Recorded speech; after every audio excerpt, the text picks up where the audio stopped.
state pension system. Okay. They get Sit in that corner over there in the front. Yeah. We have to wait until we're actually. Hey, Paul, is that you or the 501 number? Yep, that's fine. That's it. Oh, I understand. I understand. Grant? Joe, there's the actuarial. Okay, You need to do the unmute someone if they're calling in.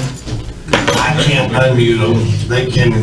They have to do it on their end. If they're on computer, they can click or they can hit *6 on the phone. Hey, Luke.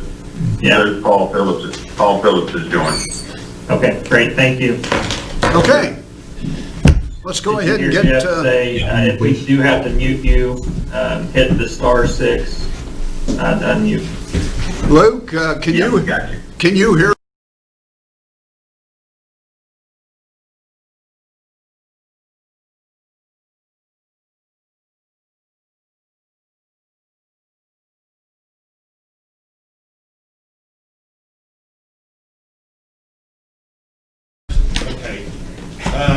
Sorry. Can you hear Luke? Luke? Hello, Luke? Wayne? Hang on, man. Okay, well, hey. And we're nearly at a full house. One more, I think, and that's our full capacity. Is that right? Yeah. We call Linda, text her. Here we go. Try that. You gonna fix it? Can you guys hear now? Yes. Okay. Okay. Excellent. Okay, let's go ahead and get started. Call to order when Jeff gets back there. Okay. Okay. Hey, roll Sorry call. about that. Roll call, Jeff. All right. Chris Head, Present. Mary Jean Krieger, Present. Mitch Magnus, Present. Linda DeWald, Present. Bill Boswell, Present. Heath Kirkpatrick, Present. Joel Williams, Present. Wayne Coleman. Present. Mr. Mayor, you have a quorum. Okay, thank you. We're going to start with a public hearing. And Wade, is Wade with us? He is. Yes, I'm here. Okay, Wade, do you want to go ahead and talk about the public hearing? Yeah, it's a basic requirement to abandon an existing right-of-way, alley right-of-way between the police parking lot and the old First Federal Bear State Bank motor bank. We're not actually closing the alley, we're actually abandoning the existing right-of-way because it is not in the correct place. And so we need to abandon it, and then we will acquire right-of-way in the correct location. So public hearing is just to give anybody from the city, any citizens, opportunity to comment or if they have questions. Okay. Anybody in the audience want to comment on the public right-of-way? Anyone out there in Facebook land?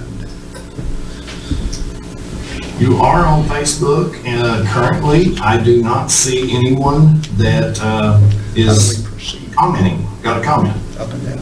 There's nothing. Nothing. Okay, that'll end the public hearing, and we'll go on to the council meeting, and we'll ask our pastor to pray for us, Right, please. would you stand with me?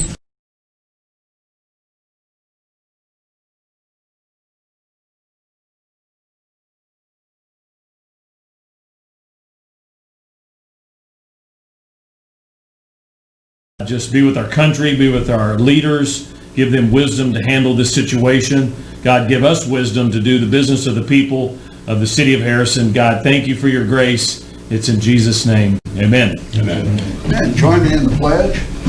I pledge allegiance to the flag of the United States of America and to the republic for which it stands, one nation, under God, God, indivisible, with liberty and justice for all. Okay, be seated, please. So we have the council minutes from June 25th. Motion to approve? Make a motion to approve minutes Okay, presented. got a motion in 6 seconds. All in favor? Aye. Anyone opposed? Okay, we approve the minutes. Agenda amendments, we have one item, it's actually 2 items, it's actually 3 items that were added after the deadline. I'd like to add all 3 of these to the agenda tonight. Any questions? Is there a reason to do them all tonight and not go through committee? Jeff Pratt, would you want to answer that, please? Well, I'm sorry, I couldn't hear Boswell. But Bill asked if there is a reason why we need to add them tonight and not go through committee. I can't speak to the Humvee one. I'm not for certain on that one. The police and fire board, we have been this is something that was actually started a while back, but we're waiting for their actuary report to be done. It has been completed, so the next step in trying to get them a raise is to take this now, this resolution along with that report to the pension review board. Then they will review whether or not to allow them to have an increase in their pension benefits. So if we don't do it tonight, it will have to wait another month. So that's the only reason. This is really a housekeeping item. We actually did it a couple of years ago at their last benefit increase. And basically what it is, it's a resolution that states that the pension board has passed a resolution adopting the Arkansas Fire and Police Pension Review Board Rule Number 4. We're asking them to use Rule Number 4 for their calculations, and that's what it is. So when does that go into effect if we approve it tonight? Is that immediate? I think it is retroactive back to February, I believe. Okay. I'd have to look. So even if we waited a month, it would still be back to February? But they'd have to wait. I don't know when the PRB meets again. So that's the issue, the PRB as far as... The issue is we have to get all of our paperwork together and to the PRB for them to review and decide whether or not we get the guys get their raise or not. I believe the sooner the better.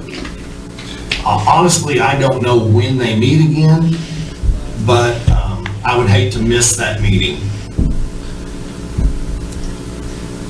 You know when they meet, Glenn? Yeah, they've reduced their meetings. No expense to the city. And I'm not sure when the next meeting is, but they'll take, once we've got the actuary, that's the main thing they look at to make sure that we're financially set for the rest of the retirees' lives and their widows. That's what the actuary says, is that, yeah, there's enough money to do that. They review that. We haven't ever been turned down for a raise when we've had everything that was actuary. The people on the new system, they get a raise every year. They get a 3% cost of living or whatever it is. We're on an old system, and no one could go on that since 1981. Wayne Cohn was the first one that went on the new system. So all those on the old system, we don't get a raise annually. We only get one when we're actuary sound. We request it. We send it in for an actuary. We pay for that to be done. When they come back and say it's there, it goes before you, and it doesn't cost the city a dime. That money's already there. So once you approve it, it goes on down to Little Rock. They go ahead and review it at the state, at the Police Pension Review Board for the state. Okay. And they say, yes, the money's there, they approve it, or they don't. I was just told that meeting's on October 13th. Okay. So it would be after the committee, but before the next, October 13th. Yeah, we'd have plenty of time if we wanted to go through committee. That may be our, I don't know if that's our meeting or the State Police Pension Review Board meeting? Joel, you're an county clerk, what's your feeling? My feeling is the quicker we do it, the better. You make a recommendation on I'll that? make a recommendation, or we'll make a motion for that fact. I'll second. I kept those records for 13 years. Okay, we have a motion and a second, if it's okay if we, Who seconded it, please? Boswell. The antagonizer. And this will be for, let's say, police and fire pension resolution. The other one's separate, different. If that's okay, all in favor? Aye. Okay, anyone opposed? Chris Grady, you're standing out there. Would you want to share with us why this has to be? We have two Humvees that were loaned to us through the federal government program, LESO. One of those Humvees is now ours, and we don't have a need for it. And one of our, Lauren Stroud, our community engagement officer, found a buyer that would pay $10,000 for that Humvee. And I said, how quick can we get it sold? And we called Grant, he made a resolution, and that's why we asked that it be placed on the agenda I'll make a motion tonight. to put this on the agenda. Okay, got a motion? Second? All in favor? Aye. Okay, anyone opposed? Okay, we'll add those three. They're already added down there. Thank you, Chief. Let's go ahead. First of all, I want to explain tonight is going to be a little different for many reasons. You saw the audience, but we're doing three things. We're not only having this live like we are, we're doing Facebook again. We've all been through this before, but in addition, we're trying something in addition, and that is we're allowing people to call in and ask questions. So if people do call in and have a question, come the appropriate time, Jeff will put them through on the speakers and we'll be able to talk to them. Now, Jeff will also be calling in with any Facebook questions. So it's kind of a trial, and I think one of the reasons we wanted to try this is we may be faced with something like this for a long time. So we're trying to figure out a way to make it better, and hopefully we have. So with that in mind, let's go to Chief Grady. All right, I've laid monthly reports out for there. Everyone should have one if you don't have it on your digital device. This is for the month of June. Accidents worked, 38. We had 190 year-to-date. Last year, same time period, 160. Dropped down to citations issued, 202. The month of June, year-to-date, 1151. Same period last year, 1,663. You can see there's a difference there for those months that was really slow there around March and April. Here's some interesting statistics right here. Criminal complaints, burglary, 4 this month.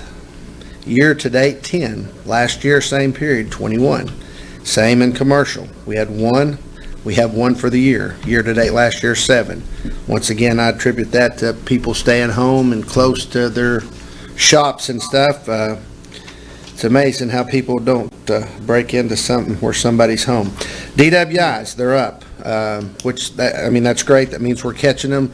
We do have DWI enforcement that where we're reimbursed through state highway safety funds. We have several of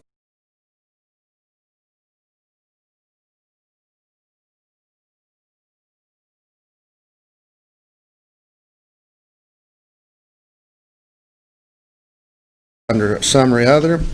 1,477 this month. Total calls this year, 8,070. If you'll notice, last year was 11,449.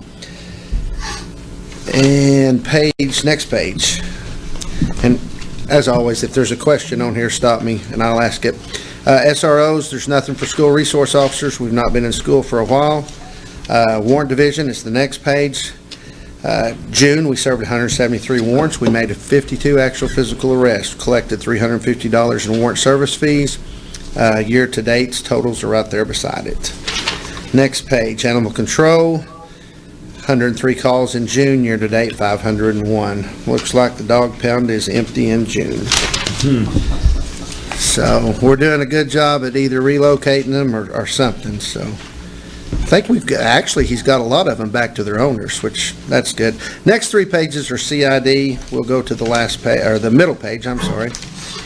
Down there at the bottom, total offenses. Month of June, 39 worked. They closed 37.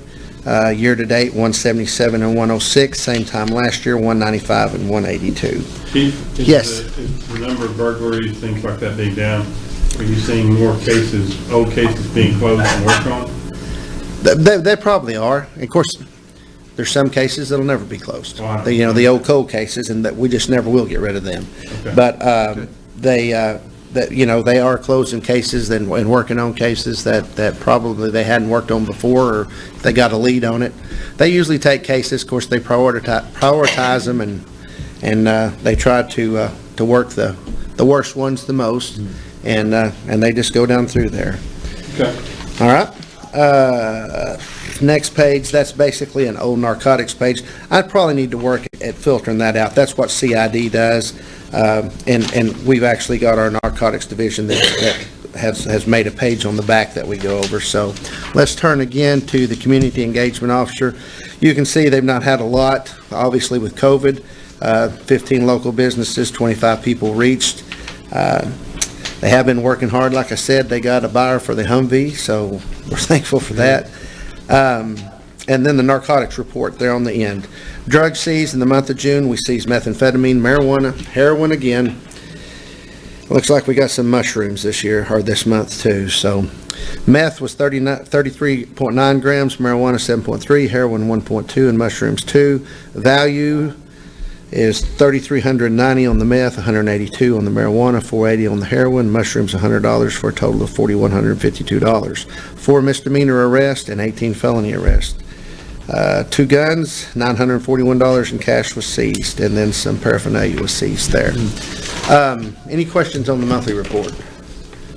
What I do want to make mention of, and most of y'all were probably involved in one way or another.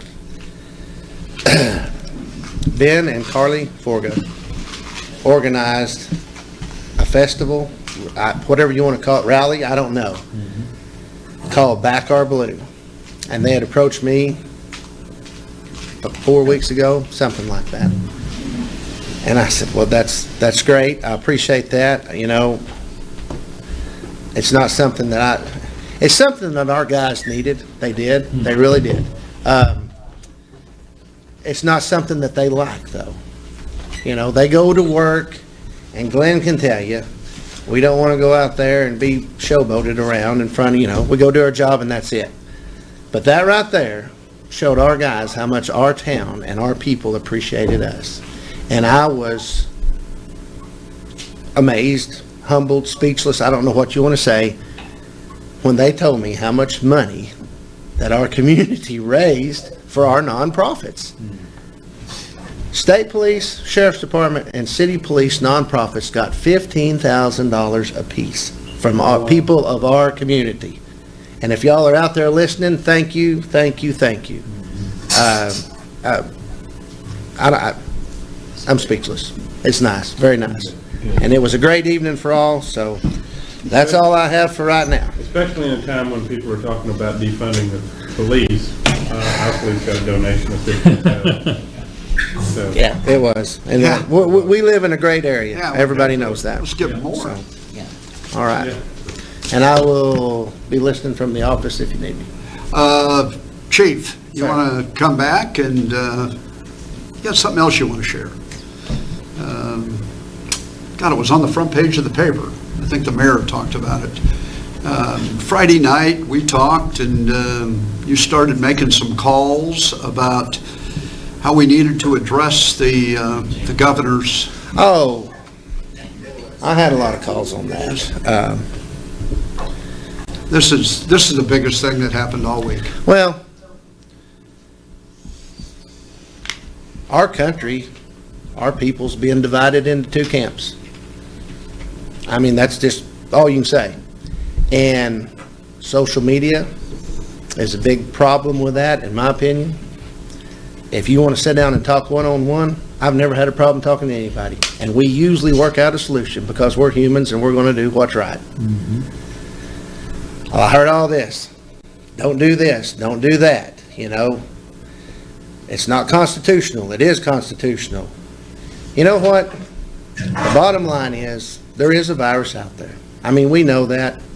The doctors tell us. The doctors have mixed signals they send. But when the governor's mandate come out, there were several departments that made statements. And I just sat down Sunday afternoon and I spent about 4 hours researching that and studying that. And I talked to some other agencies. I talked to some prosecuting attorneys. And I just put together that statement. And that was from the heart.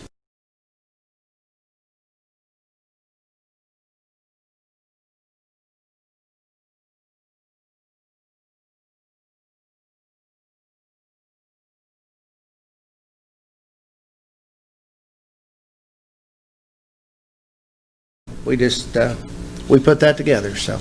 And David Etheridge was...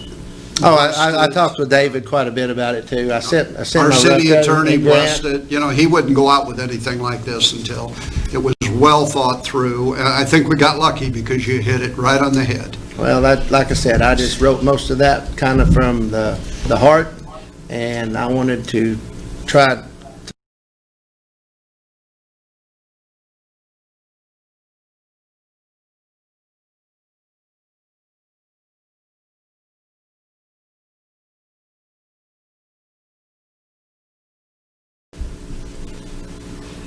Okay, I don't have a whole lot to report tonight. We are going to be opening bids on the Highway 43, Rock Springs Road, Highway 65, water and sewer relocations. It'll be a fairly large project. I'll report, I guess, at our next month's committee meetings on what those bids came in at. Other projects are moving forward. We're still waiting on final health department approval on some water line work up in the Harrison West neighborhood. And we're about to send down some more water line work plans to the health department for approval. One of them is actually for a project that's on the agenda this evening for budget approval. Other than that, I don't have a whole lot to report this month. I think next month I'm going to bring some overall traffic planning on a couple of our infrastructure roadway projects to you and let you have an early look at what some of these roads may look like in the future. And I'd be happy to answer any questions if anybody has some. Okay. All right, Wade, thank you. Mark, are you with us? Chief Lowry? Yeah. Everybody should have the fire department report in their council docs. We had a pretty normal month as far as run numbers. One thing to kind of note on it is the number of EMS calls we're running. We're running about 86% rescue and EMS calls in the month of June, so that tells you what the majority of our time is spent doing. We did have a couple of guys graduate from EMT. They got their EMT license back in May and June, so we're slowly progressing toward that goal of having everyone EMT certified in the department. We did have a couple of structural fires last month. One of noted was the ranch house, of course. I was going to give the guys a shout out because they've done a heck of a job stopping that fire in the ranch house, saving the business, and hopefully they can be back and going before too long. The building department and the CRR division, they was pretty busy at 36 clean premise. We did get the community risk reduction division moved to their new offices, so they're settling in over there. And other than that, that's really about all I've got to report on. Does anybody have any questions for me? Okay, Chief, thank you. Luke? All right, so we got the good news today. We did get sales tax figures, and we actually had our 4th highest month ever in the city and the 2nd highest month ever in the county for the last month. So that was actually May figures. Mm-hmm. We were hot and heavy into obviously the virus of the pandemic. So it's great news for us. Glad to see it. Obviously, we'll be looking forward to June's and July's numbers, but that's the big news today from finance. So it was great to see, and we'll be reporting as soon as we hear on the next month's. That's all I really had out of finance. Any questions for Luke? Would it be appropriate at this time to talk about water and what we're going through right now in the next few days? Yeah. Give the council so a heads up. Yeah, we've sent out letters a couple different times to people that were delinquent, just kind of letting them know their options, letting them know that they could, we will work with them if they have problems paying off those bills. We sent one out, I believe, in early June, letting them know kind of our plans that we would start doing shut-offs in July. We sent them out another letter earlier this month, reminding them of that, and again, reminding them that we would set up any kind of payment plan that would be necessary. We've gotten several calls, but obviously not all of them. So we are planning to do shut-offs still, starting next week. We've been trying to call people and let them know, hey, that time has come, so we need you to get in here and make some sort of arrangements.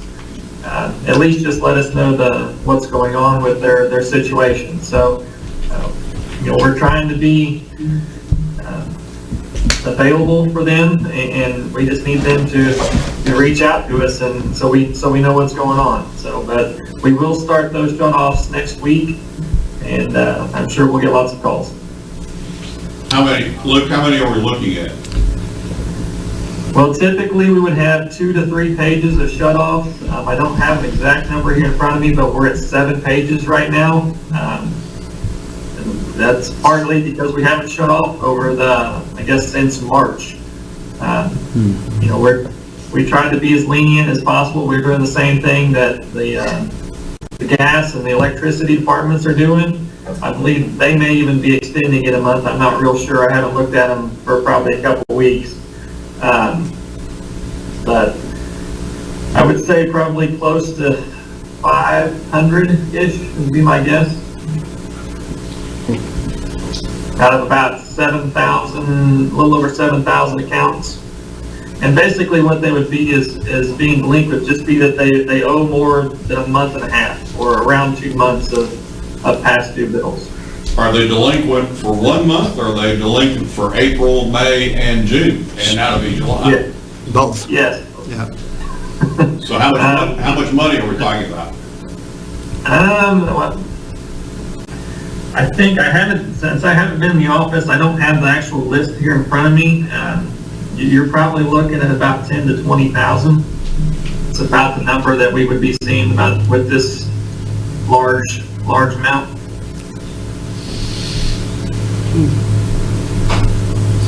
I could get you an exact number as soon as I get back, as soon as I can get the girls to finalize their list. Yeah, we've discussed this many times, especially this week, and we even extended a few more days to call, and so there's going to be a time when we got to pull the switch. Okay. Any other questions or comments for Luke, folks? Okay. Luke, David Wilson, are you on with us? Yes, sir, I'm here. Can you see me? Go ahead, David. Oh, hello. Well, just for the IT department, we've got I've been working pretty extensively with on a new public safety building for all the audio, video, security cameras, meeting with potential vendors on the bidding process of that. So just trying to get a good start to that and do a lot of planning ahead of time before and the department heads and the mayor and them have been working with me too in city and on some of those meetings to lend their input to make sure we get everything that everybody wants in that building that they need. So that's really, and then a lot of other stuff, and I will be glad to answer any questions that you have for me. It's amazing the time that David and many of us have put into the IT only on the public safety building. I mean, several hundred hours, combined. And he'll have the plans, and we'll know every little feature in every little room. And I mean, it's just good planning, so I'm really proud of that. Thank you, David. Something I want to say before we go on. Jeff just sent me a message that he's getting comments on Facebook, I assume, that we're not wearing masks. And sometimes it's hard to see when you're looking into a place, but we are all distancing a minimum of 6 foot. Most of us are even much more than that. I know it might be hard to tell, but let me assure you folks, we're distancing, and everybody in the audience is distancing. So, all right, Chuck's not with us tonight. His daughter has won, and they're off to another level up in Branson. But he did send me a message that everything in his department is going very well. The swimming pool, league play, whatever else is in his department. And is $32,000 in the black. And they're $32,000 in the black. Thank you. Found out that this morning. Thank you. And and but you'll find that parks go, they kind of like income comes here and then nothing for 3 months. But it's good to be 32 grand in the black anytime. So that's Chuck's. Shonda, is she? I'm here. Okay, good. How are you? I'm great, thanks. We are super busy at the Housing Authority. I have a brief update. Next month I'll actually have more to report. But we are still closed to the public, our doors, but interacting with the public. So we are there and providing the most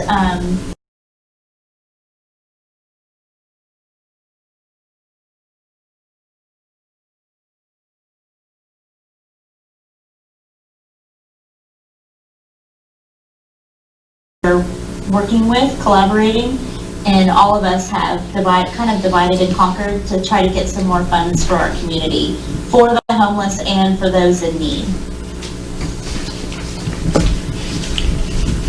Okay. Any questions for Shonda? All right. Shonda, thank you. We'll jump into committees. Joe Williams. I don't have to think. Okay, excellent.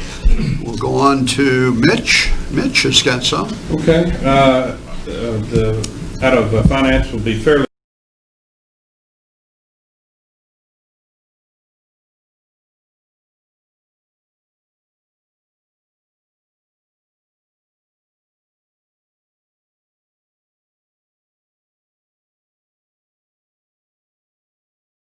that. If anybody has any questions, we've already discussed it in committee. It's pretty straightforward. It's just a budget amendment of $130,000.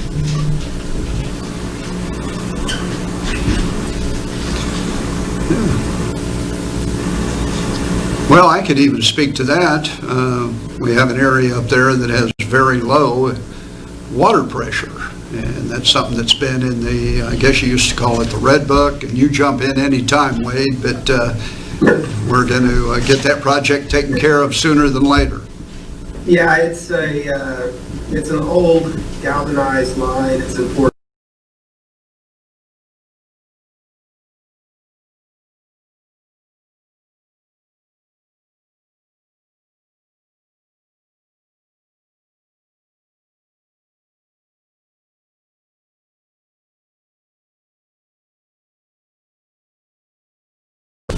Okay. I would make a motion for approval of a budget amendment for the West Prospect and Autumn of $130,000. I'll say. Okay, and we have a motion and a second. All in favor? Aye. Anyone opposed? Okay. The next item, Mr. Mayor, is Mr. Largent from the Chamber of Commerce is here to give us his quarterly economic development report. I spoke at length today with Mr. Largent, went through it. There's some exciting information in it. Thank you very much, Mr. Chairman and Mr. Mayor and Council. Pleased to be with you this evening to present to you the quarterly economic development report, which actually runs from January of this year through the end of June. And there we go. That's the mission of the Chamber, which has not changed. Our focus is on economic development for the county through leadership, education, and investor partnerships. The agenda for what we're going to walk through tonight very quickly, each of you was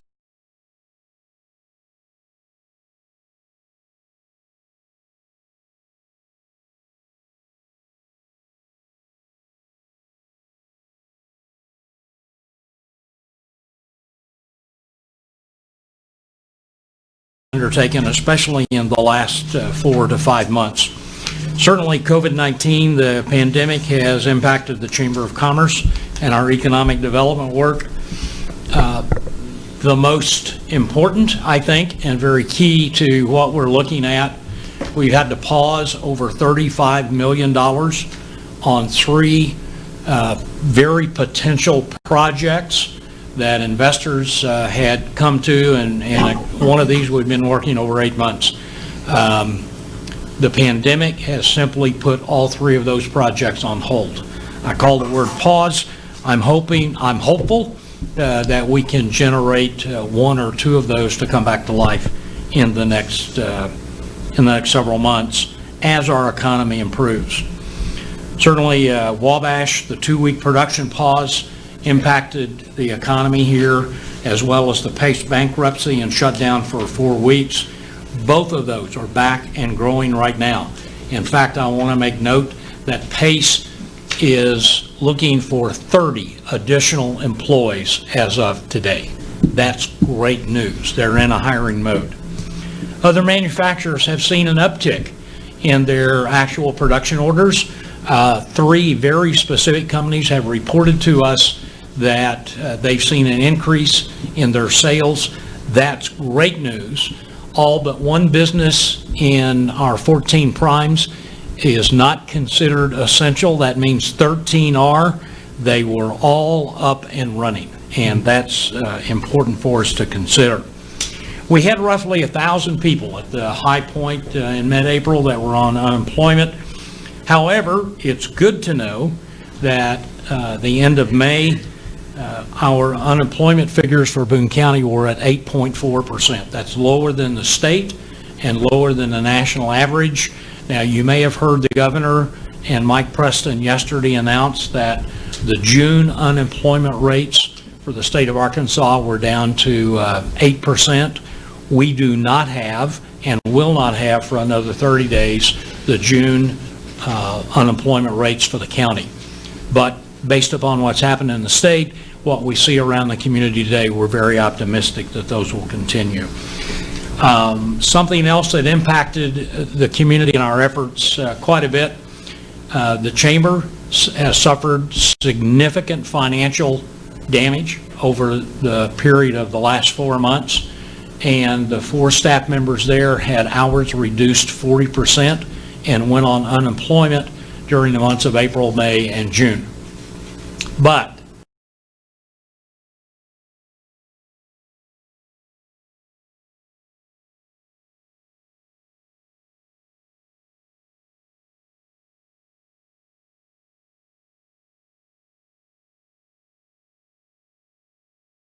through the end of this year. Main Street businesses, those that make up the lifeblood of the community and employ about 75% of our folks, up $6.6 million in investment since January, with over $32 million forecast for the balance of this year. I want to highlight some names. Strand Composites. You may not have heard of that. Strand is an old name for what over the last 8 years has been called Thorpe PME. Strand Composites bought Thorpe PME, the Harrison production facility, from Thorpe International. And as a result, this is a standalone, privately held company now. We are very fortunate that their new owner elected to keep the production facility in Harrison, Arkansas. He, in fact, worked for Thorpe for a period of 5 years in the past, moved to Houston with Thorpe, and came back and said, I want to raise my family in Harrison. I want that production facility to grow. We're pleased to have Clint Broom back as the owner, and Strand is now up and running and they can have very solid growth plans. As you know, JCPenney has announced closure of their Harrison store. They're in a shutdown mode, final sale mode, if you will. The owner of the mall and other entities are actively pursuing a new proprietor for the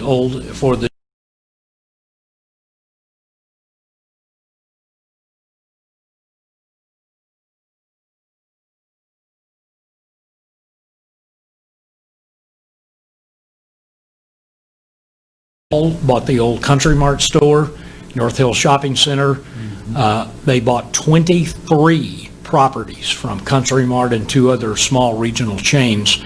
Both the mayor and I have talked with the CEO of the company.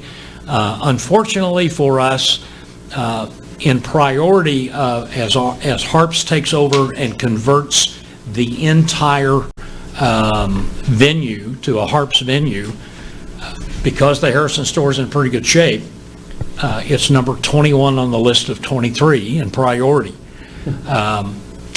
And they're looking at mid to late 2021 to put in a facade. Don't know the exact number, but it's in the hundreds of thousands of dollars of investment into the new location. It has transferred to Harps management, Harps employees, and the Harps supply chain. You're just not going to see the name on front, but that's another indication of the environment here in Harrison. Planet Fitness is in fact on track. We have had several inquiries about when they're going to open. The only thing they can tell us is that it will be in Q4, quarter 4 of this year, October, November, December. Again, the largest Planet Fitness franchisee in Houston, Texas is responsible and owns this franchise. They are building 20 plus at the present time, and because of COVID-19 and their construction projects, they had to prioritize which ones came when. This is not in the top 10 on their priority, but they're looking at the 4th quarter of this year, which is great news. Plus, there are 3 additional signed LOIs that are with various real estate agents and contractors here in the Harrison area for Main Street businesses, and I hope that we can announce those in the next several days. Something I want to mention to you, and I'll show you some charts on it in a minute, is the pulse of Boone County. It's something new. Black Hills Energy is a strong proponent of economic development in our community, and I'll get to that in a minute. Workforce, 45 new jobs, net new jobs in Harrison that we're aware of. Again, there's not a formal tracking process since January 1. 84 projected through December of this year. I just want to note that FedEx, as our largest single employer in Boone County, is maintaining their employment status. They have over 1,375 employees. Most are not at work in the Forward Drive location. They're working from home, but there have been no near-term or any future intent to make any changes in the employment operation. Moving forward, we continue to have outreach discussions with the Arkansas Economic Development Commission, energy, commercial real estate developers throughout the state and the region, all about economic development. We have a strategic planning process underway. Several of you in this room and probably listening have had occasion to participate in that planning process. We hope to be able to present an economic development forward-looking strategic plan in mid to late August of this year. Let me show you what I'm talking about from an outreach standpoint. No sound. Jeff, no sound.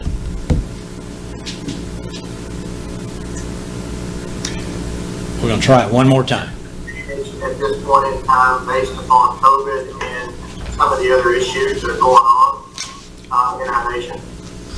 You know, it does, that's something I plan to speak to a little bit, is now is really an opportunity for those communities that are smaller and maybe not have been on the radar screen in years past, that some of the bigger cities, a lot of folks are looking to make the play to get out of them. We've already started seeing some reach out from companies who are doing manufacturing in bigger cities, and they see what's going on in the rural parts of the country.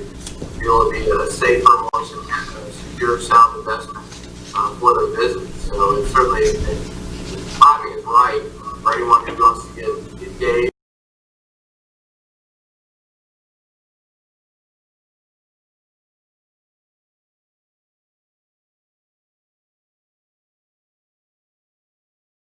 COVID-19, we've got the Secretary of Commerce on our side and I think on our team.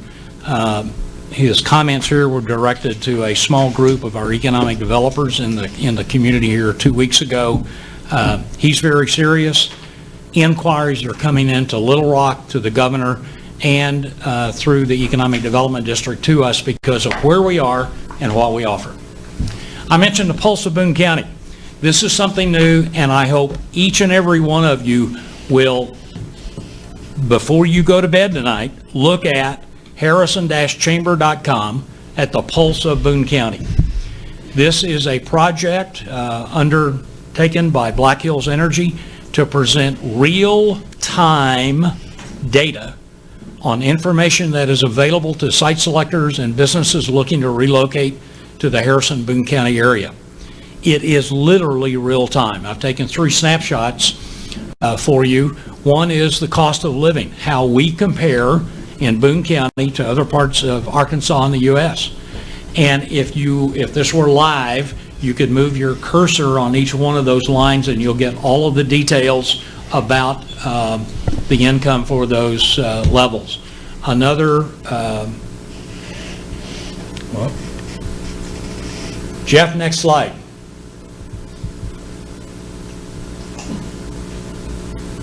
Okay, let me go back one. Now it works. This is a graphic that's on there.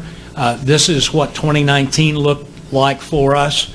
People that come and are interested in Harrison can come to our website and see a graphic that quickly displays the economic situation in the community. Here's another one that looks at our sales tax, which you just heard the mayor report tonight. This is real time, going back that number of months to look at the sales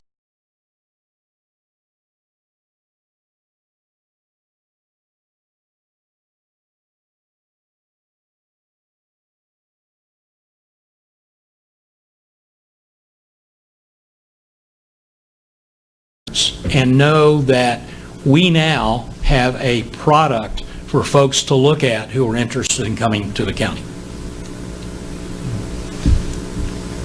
Okay, unemployment, here's some data. January through May, Boone County, Arkansas, and the U.S. I mentioned earlier that, that went one too far. Sorry. We're at 8.4% in May in Boone County. Arkansas was at 9.5. They're down to 8 in June, so we expect ours to go lower as well. From an unemployment or from a job creation standpoint, here are the individual businesses and the number of employees that they have in fact hired or intend to hire. That's a pretty good number without having major employers in.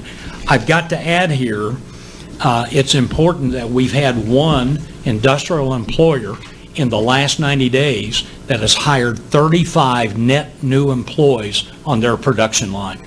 That were not, positions were not even available on April 1st. So this is great news for us. Prime business expansion and new builds, $5.8 million is in the bank, and it's happening and planned. Then we've got prospects for $2.3 million through the rest of this year. Main Street business expansion, 2.9. That's again in the bank. These places are open or in the process of being completed. The money has been expended. And then Main Street prospects and new builds just since January, 36.1 million. That's remarkable. And what does that mean for us? We're looking at 47.1 million in new investment in Harrison and Boone County in the middle of COVID-19. From the standpoint of residential construction permits, 7 new homes have been started, totaling almost $1 million since January, 8 home remodels at $159,000. Housing sales, current farm listings are at 757. The average list price was 210. The average sales price for 492 has been 142,000. Commercial, 95 listings, average price is 440. Number sold, we've only had 3 commercial properties sold and actually transactions completed for an average price of 177. There's no difference in the agricultural information. This is from the 2017, the last time that the USDA has done an update. We hope to get that update again in the fall of this year. But just continuing to note, Boone County is the single largest livestock producer in a county in the state of Arkansas. And I wrap that up with coming to you requesting the third quarter calendar year 2020 of the city's economic development support for our chamber. I hope that we can take action to have that transfer made as soon as possible.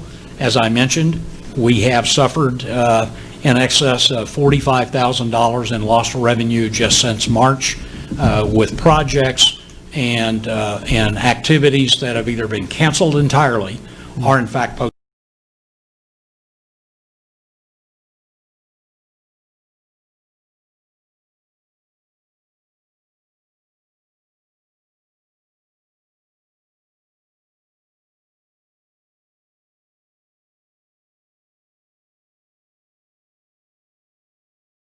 Out there, and you folks, we have a big need. I don't know if you noticed one of the slides.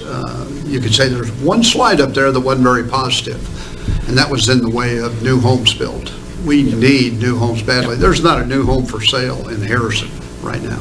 Right. You know, I said that the other day, and somebody said, yeah, there's one. Well, usually we used to have 20 new homes for sale. When people would move here, they want a new home. Young retired people want a new home.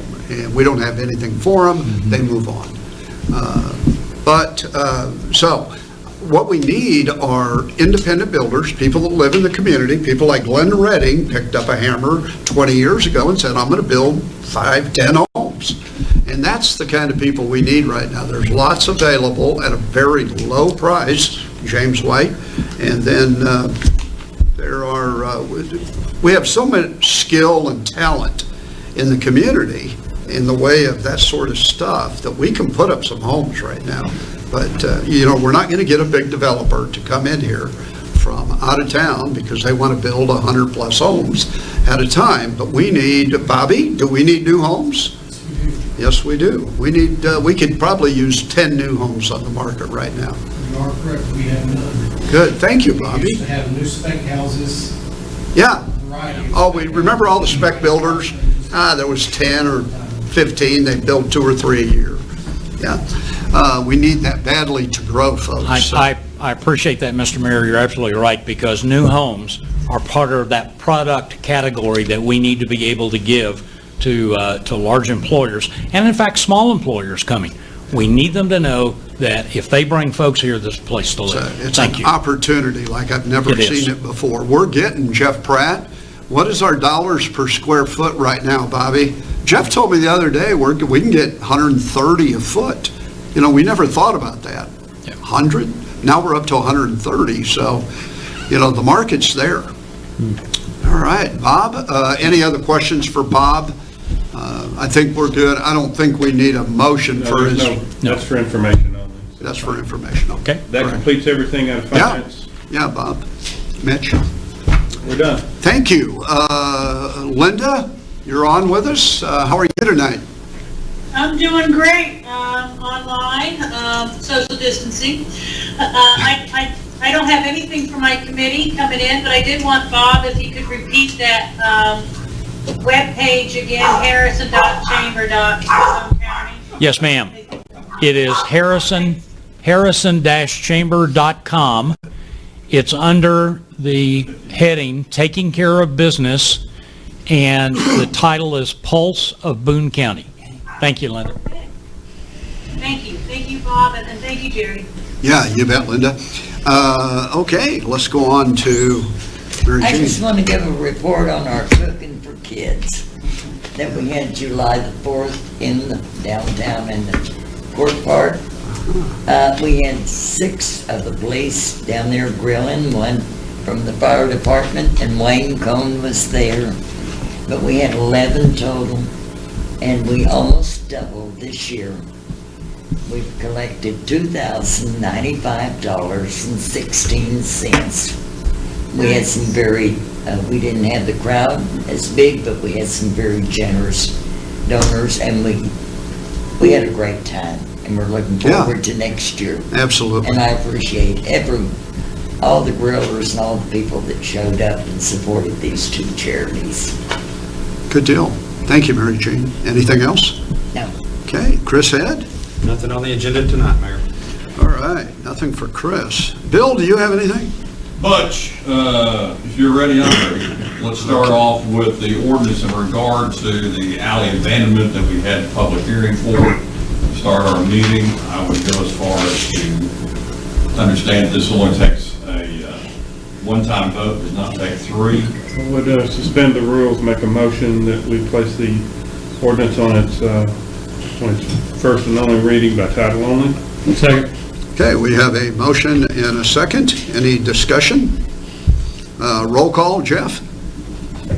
Hey, who was the second? That was me. That would have been Heath. Wait, or Heath.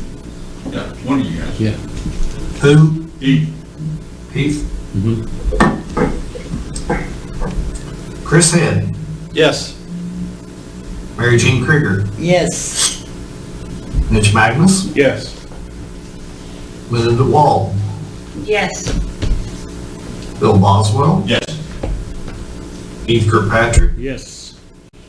Joel Williams? Yes. Wayne Cohn? Yes. Motion carries. And can I'll read that now? Yes. An ordinance vacating a 15-foot alley located between Lot 8 and Lot 11 and Block 7 of the original town of Harrison. Make a motion to adopt. Second. Okay, we have a motion and a second. Any discussion? Sorry, who was the second, please? Joel Williams. Joel? Okay. Roll call? Jeff? Mary Jean Krieger? Yes. Mitch Magnus? Yes. Linda DeWall? Yes. Bill Boswell? Yes. Heath Kirkpatrick? Yes. Joel Williams? Yes. Wayne Cohn? Yes. Chris Head? Yes. Motion carries. All right, our second item is the second reading of the salvage yard screening. Before I ask for a motion, I would, at this point, we have been through this several times. We backed it back up to committee a month ago tonight. And at this point, I see no reason to delay another month in regard to go ahead and approving this. We'll have to do them one at a time, but I would recommend a motion by suspend the rules by title only for a second reading of the salvage yard screening ordinance. Second. Okay, we have a motion and a second. That was Heath. Sorry, can I clarify, is that for the second reading only, or did you say second? Yeah, and second third? reading only. You can't combine, you can't do a second and third together. Is that correct? Great. It's probably best to do them one at a time. I think we could do 2 and 3 together, but for purposes of making the record clear, I think doing them separately is perfectly fine. Okay, so any discussion on the second reading of the salvage yard ordinance? Okay. Roll call, Jeff? Mitch Magnus? Yes. Linda DeWall? Yes. Bill Boswell? Yes. Keith Kirkpatrick, Yes. Joel Williams, Yes. Wayne Combs, Yes. Chris Head, Yes. Mary Jean Krieger. Yes. Motion carried. Okay. All right, I would also go ahead and, I'll go ahead and read it, sorry. my bad. No, it's an ordinance to require the salvage yards or similar type operations or establishments be properly screened so as not to be visible from highways and public streets in the city of Harrison. I'll make a motion that we place the ordinance on its third reading by title only, or that we suspend the rules and place it on its third reading by title only. Second. Okay, we have a motion and a second. Any further discussion? Okay, roll call.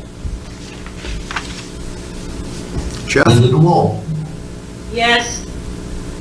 Bill Boswell, Yes. Keith Kirkpatrick, Yes. Joel Williams, Yes. Wayne Combs, Yes. Chris Head, Yes. Mary Jean Krieger, Yes. Mitch Magnus. Yes. Motion carries. Make a motion that we suspend the rules, enact an emergency clause on the ordinance. Can we make a motion to adopt at the same time? Needs to, emergency clause is separate, so if we want this to go into effect immediately, the emergency clause is necessary and it would need a separate motion like you made mention. Okay. Okay, The motion stands. got a motion? Second. And a second? Who was the second? And Joel? Joel. Yeah. Roll call, please. Bill Boswell, Yes. Keith Kirkpatrick, Yes. Joel Williams, Yes. Wayne Combs, Yes. Chris Head, Yes. Mary Jean Krieger, Yes. Mitch Magnus, Yes. Linda DeWalt. Yes. Motion carries. Make a motion to adopt. Second. Motion. That's what Second? you just did. No. We did the emergency clause first. Now we have a motion to adopt. And a second by Mary Jean. Roll call, please. Come on, Jeff. Jeff, what's going on? Wake up. He's doing it all in there tonight. Yeah, Hey, yeah. how's the phone ringing? You getting calls yet? No calls yet. All right. Okay. Keith Kirkpatrick, Yes. Joel Williams, Yes. Wayne Combs, Yes. Chris Head, Yes. Mary Jean Krieger, Yes. Mitch Magnus, Yes. Linda DeWalt, Yes. Bill Boswell. Yes. Motion carries. Okay. That's it? Okay, that's it. That's effective tonight, but they do have 1 year, I believe it is, on the salvage yard ordinance to comply. To get it. Okay, sir. Okay, the next is the third and final reading on the rental permit.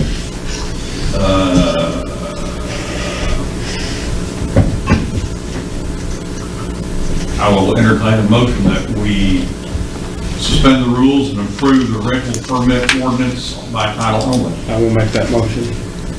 I'll second. Okay, we have a motion and a second. Any discussion? I believe so, Mr. Mayor. I apologize. I got 2 emails this afternoon, had no idea, looked it up and noticed that Bobby Woods had sent some emails to Mark Lowry in regards to this. I think Bobby's here. I believe he is. Yeah, Bobby, would you like to come up? Yes, thank you.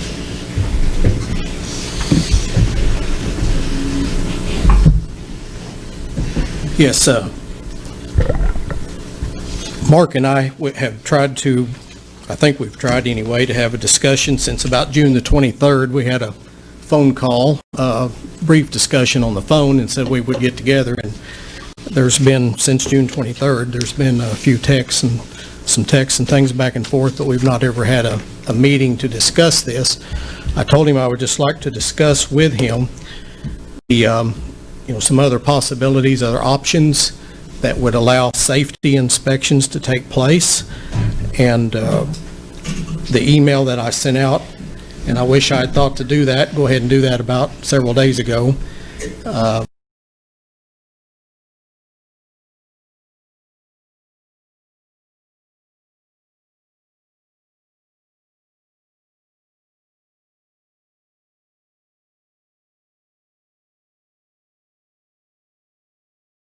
Proposed ordinance, it's in section 3, it states that the fire department will inspect as part of the permit process, but nothing is stated as to what will be inspected, what happens if a unit does not pass, whether there will be a reinspection or not, or what happens if the defect is not cured.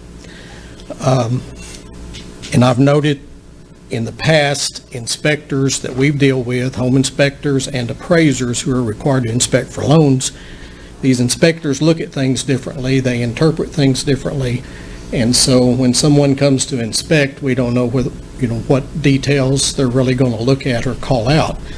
A itemized list of items that will be inspected would be important, I would think, and also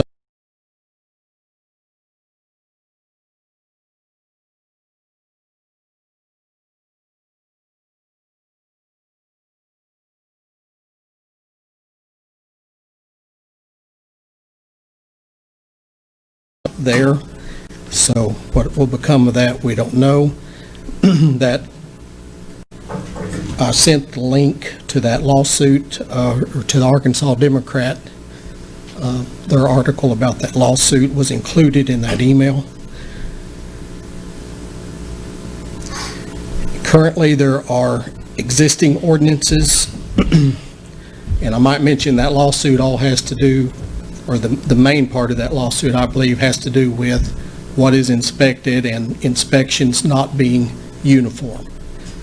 Different inspectors looking at different things and calling different things out to be repaired.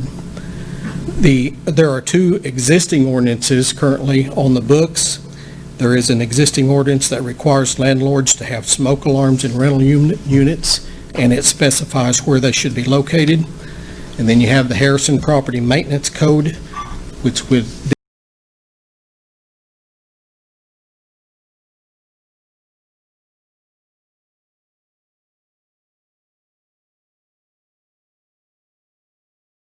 windows and doors, goes into details about bathrooms and water closets and such things, which we're not really dealing with, but heating facilities, electrical equipment, mechanical equipment are all mentioned in that, and many of those things then is referred in the maintenance code, refers to property owners who rent, leases, or lets one or more of the dwellings.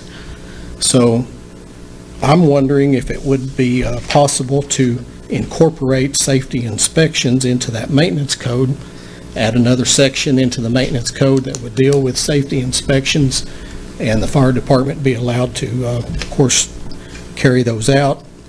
And I had offered an example of a tenant safety section, tenant occupant safety, in that email. So I'm not going to detail on that, but that would include inspections and, of course, the penalties and things that were mentioned there in the rental permit that's proposed. But at this point, I would ask that you table this ordinance for a month and consider other options that would allow inspections on rental units. Thank you.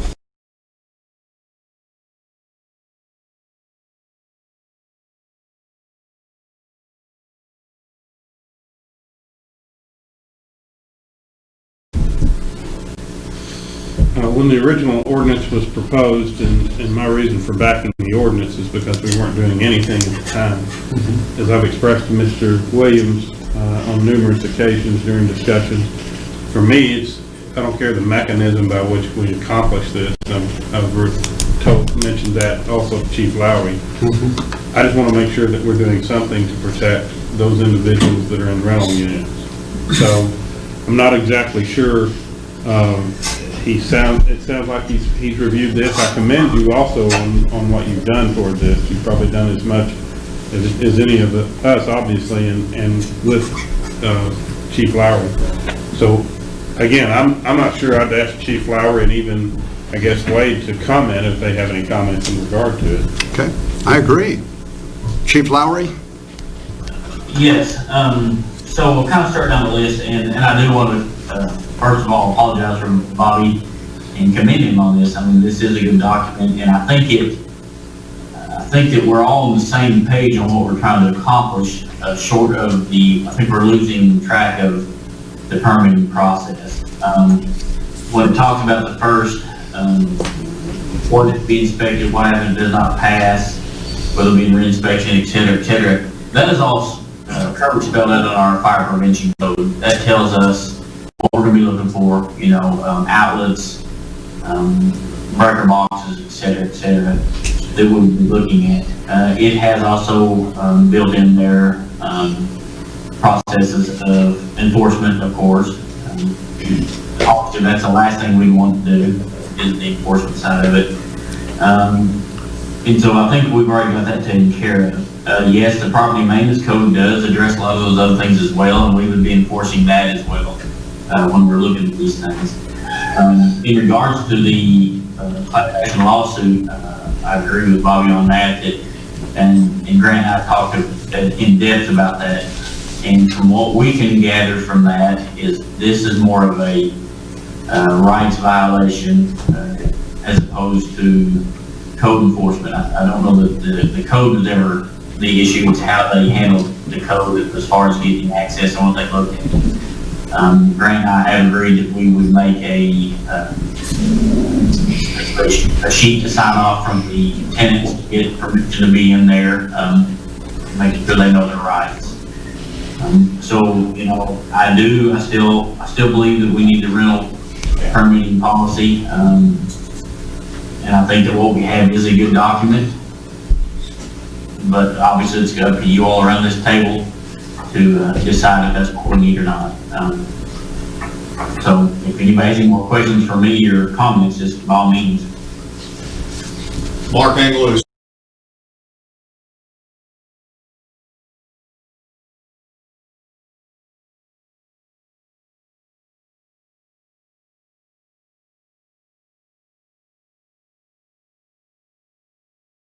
We're doing this now, and I'll leave it at that. Yes. But should we have something in this particular ordinance that we're considering that would say, like Mark is just allowed to, what we're using as the guide to do the inspections with, whether it's the Harrison Municipal Utility Code or it's the State of Arkansas Code? Should that not be a part of this so there is a reference across? I'm asking. I think it's a good idea. As Mark talked to I think that the department is going to use the city fire prevention code as well as the property maintenance code, but it doesn't say that in here. So the lawyer in me says that more detail is not bad, especially if we're talking about a public document that people are going to be looking and needing to know, what is being enforced and what standard they're going to be held to. So if we say that in a meeting, that's one thing, but I certainly would not disagree with adding, a line or two or a separate paragraph to outline which ordinances we're looking to as far as enforcement. So I would agree that would be a good thing, and I think this isn't going into effect. I don't think Mark intends for it to go into effect until January 1 anyway. We're just a little over halfway through the year now. It's already been through multiple readings. We're on our third reading now.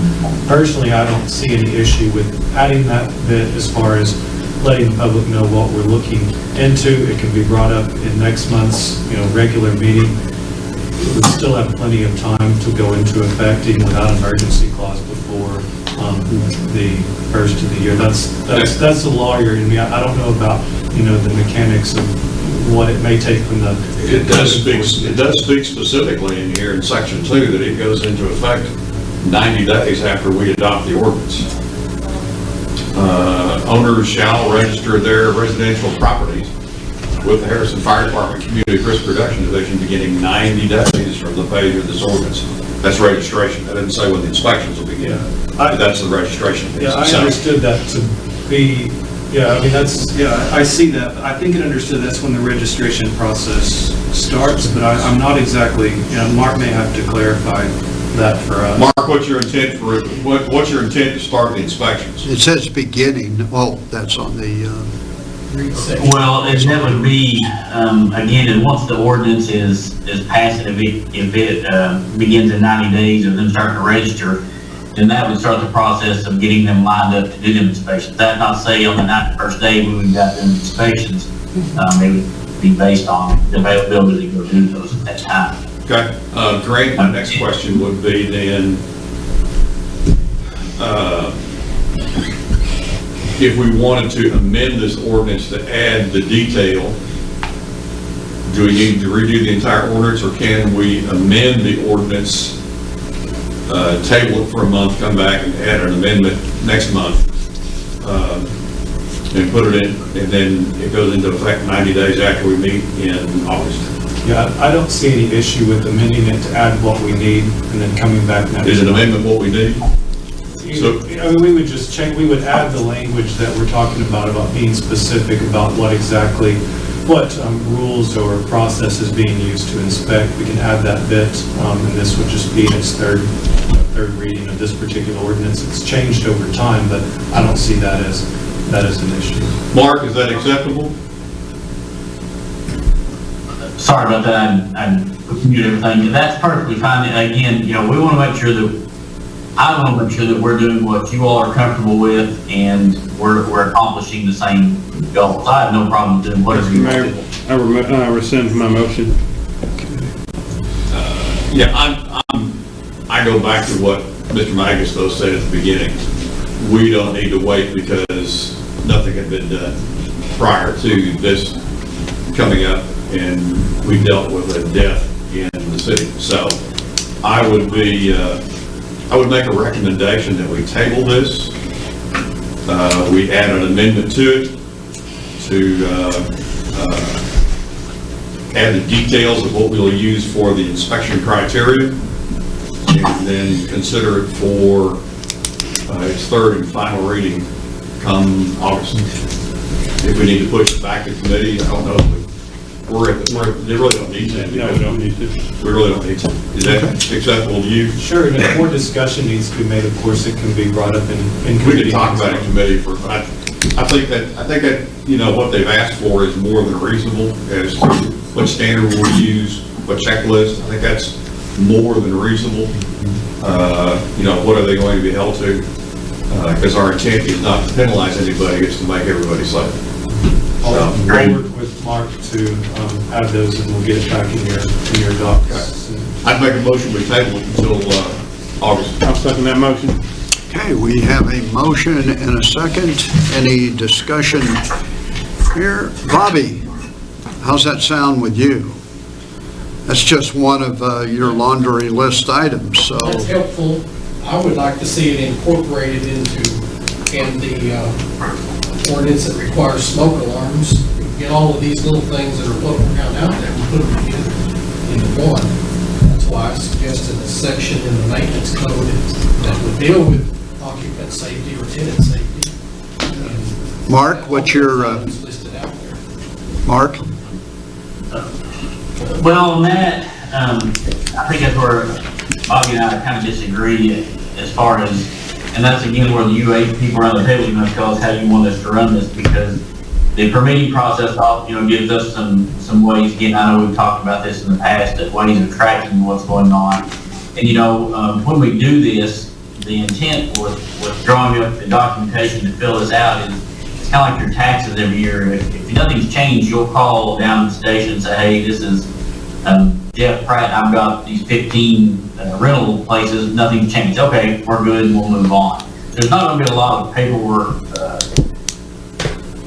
continuously paperwork every year to change. Okay, so you like it the way it is, and Bobby would like to change it. So, any further discussion? I'm in favor of leaving it the way it is, for the simple reason is that what it does is that it initiates the process for the owner of the property start the process to begin that rental permit registration. Okay, so that was the motion made by Mitch. Who seconded that? No, it was made by Bill. Seconded. Mitch second. Mitch seconded. Yeah. Left the table. Okay, and it'll be tabled with the change to have a specific code indicated. It'll move on to stay with its third reading next month. Let's roll call. Yeah, we don't need a. Don't need a roll call. No. We didn't pass it. Yeah, it'll just be an up, down. Okay, all in favor? Aye. Aye. Anyone opposed? Okay, well, okay. That's Mr. gonna. Mayor? Yes, Jeff? You have some people from the public that would like, and I guess probably Mark would be the one to maybe address this, but wanting to know what some of the items would be you'd be inspecting. Okay. Asking for a list of, or an idea of what you're gonna be looking, what inspections would consist of. Okay, mainly it's gonna be, the long and short of it is gonna be fire and life safety. You know, we're gonna look, make sure that, if the sleeping area has windows, that they're openable and functioning. You know, electrical panels are safe, not overloaded, you know, shoddy wiring is not throughout the building. Some of those very general, probably a lot of what like a home inspector would look at when they look at you all, you know, for your building. But that would be kind of the gist of it. You know, we're not gonna go on there and say, well, you gotta put add something like a sprinkler system or whatever. That's not, you know, these are all existing structures and existing homes that will fall under, you know, general life safety code requirements.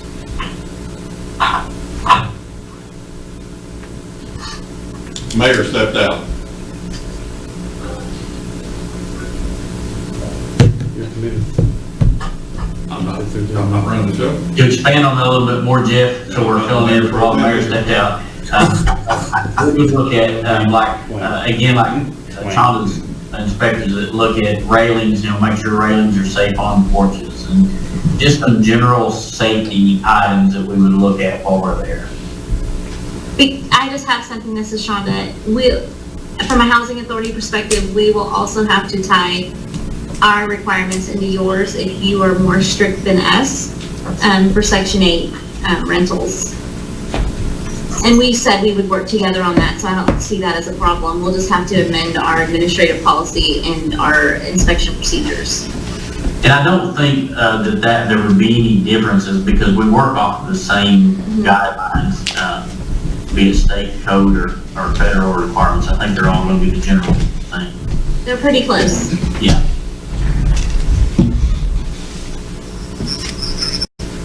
Okay. Anything else, Jeff? No. All right, good. Let's move on. All right, next item is the first reading of the business license. We worked through this thing. I think all parties involved are quite satisfied with what we're doing, so I would make a motion that we adopt the business license. Pardon me. No, yeah, that's correct. We make a motion to adopt the business license. Read the business license on its first reading. Motion to suspend the rules and place the business license on its first reading by title. Thank you. Second. That motion. Okay, we have a motion. Second. And a second by Heath. Any discussion on that? Okay. Roll call, please.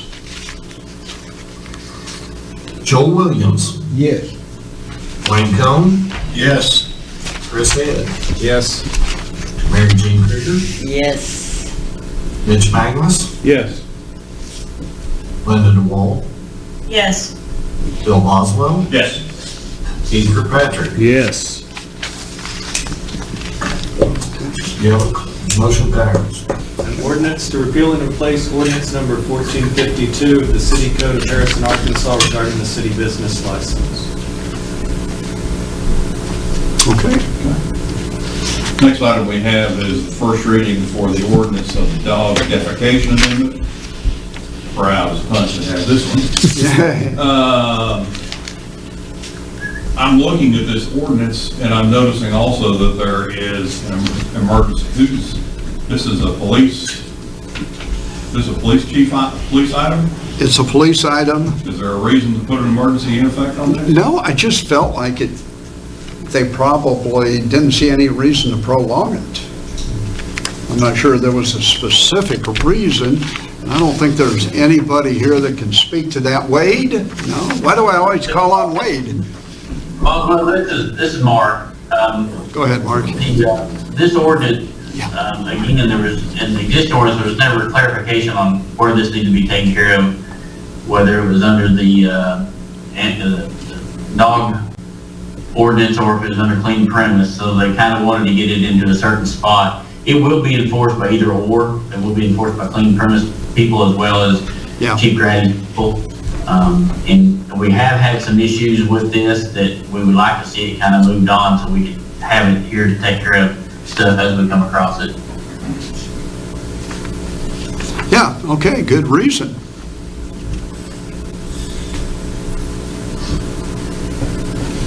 What's your thoughts, Bill?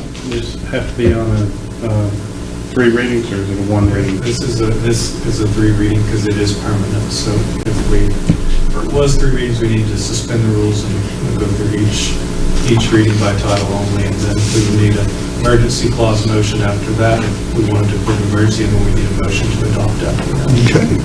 I'd make a motion, I would say we suspend the, have we done that yet? There's no motion made. I will make a motion that we suspend the rules, place it on its first reading by title only. Okay, we have a motion. Second. Second by Mary Jean. Any discussion? Okay. Roll call, Jeff. Wayne Cohn, Yes. Chris Head, Yes.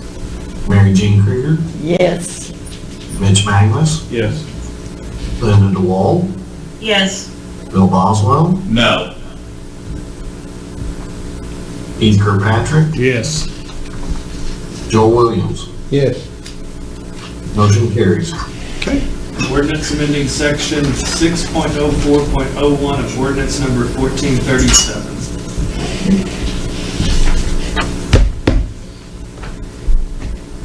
Okay. Bill? All right. Do we have anyone interested in pursuing on with this? It'll move on to its second reading next month. Very good. The next item is the franchise fee or revenue bond, and actually this is the second reading of this ordinance. Is that not correct? I spoke with Jeff earlier, and we had read it one time in a previous meeting, but Jeff looked at his minutes and he wasn't entirely sure we had a motion to adopt on that ordinance, so I think We made a made a motion, but Jeff doesn't have in his minutes that there was a motion to adopt, so I told him out of abundance of caution. This is per bond council. They recommend 3 reads on this, so my recommendation for tonight would be to place this on its first reading by title only and do as we've done and treat the last one as an ordinance not having passed, since Jeff has nothing in his minutes about a motion to adopt. And based on timing, we will have to definitely do the second and third readings in the August meeting to make this. I think bond council would like us to place this on all 3 readings tonight. I don't know if bond council is on the. Also have them online if you'd like to listen. They wanted to speak to it, I think, so if there's any question, I would defer to bond council, but it was a recommendation. The bond council is Ryan Bowman and Paul Phillips. Yeah, Ryan, I believe. Ryan, are you on the call? I am, yes, sir. Can you hear me okay? Yeah, would you like to clarify what we're doing tonight, please? Sure. This is just the first step in the process, and the plan is to come back before the council at your August meeting after we have offered bonds to actually put an ordinance before you that would authorize the issuance of the bonds for your city hall and your public safety complex project. This is really just the first step in order to establish the funds on the city's books. And so, as Grant mentioned, would ask that this ordinance go ahead and be adopted tonight, put on its first, second, and third readings, and adopted tonight so that we can continue that bond process. Gotcha. The August meeting would require the bond ordinance with a specific dollar amount for the bond. So Yeah, That is correct, yes. this goes against everything in my soul. As a representative of the people. First part is we did pass it on its first reading in the meeting in June. We did do that. But since the minutes apparently don't reflect that, I guess we're backed up into a corner. I don't like being backed into. What happened in June is you guys, we felt like it was a one read only ordinance. You read it once and approved the one read, but then it was never adopted. You moved on to the next item. So it did go, it was addressed as a one read only. You did the one read. Really what it comes down to is we're backed into a corner. We need to do it tonight so we can be ready for dollar cents when meeting August. But I think it's always that way. I mean, if August was always the plan to have the bond, for Ryan to issue, to have the ordinance to issue those, then we don't, I mean, it's either going to either happen on its first reading last time and we had to have our second and third now, or we have all three now. So it would have happened, tonight was the night that it had to be resolved one way or the other. So I don't see a difference other than reading it one more time myself. With that said, then I will make an motion that we suspend the rules and place it on its first reading by title only. Second. Okay, we have a motion and a second. Any discussion? Roll call. Second, please. That was Joel. Yeah. Roll call, please. Chris Head, Yes. Mary Jean Krieger, Yes. Mitch Magnus, Yes. Linda DeWall, Yes. Bill Boswell,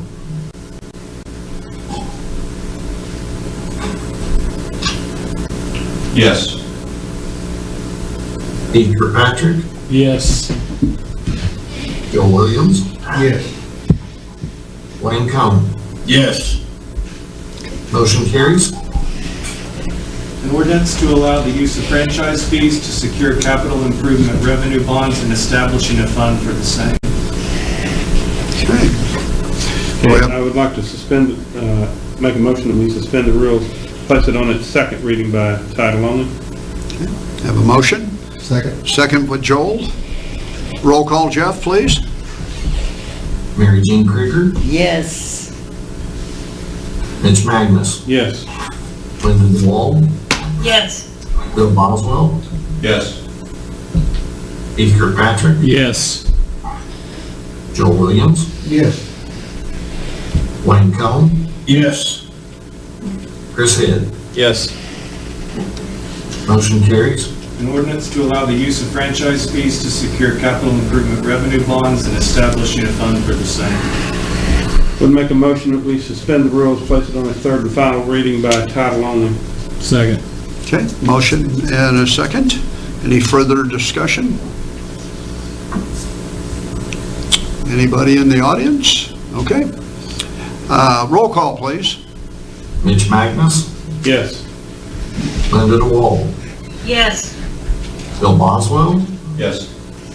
Steve Kirkpatrick, Yes. Joe Williams, Yes. Wayne Combs, Yes. Chris Head, Yes. Mary Jean Krieger. Yes. Motion carried. Make a motion to adopt. Second.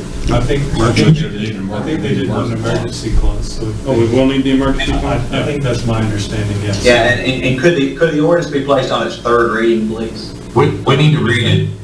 Oh, we need to read it, I'm sorry. An ordinance to allow the use of franchise fees to secure capital improvement revenue bonds and establishing a fund for the same.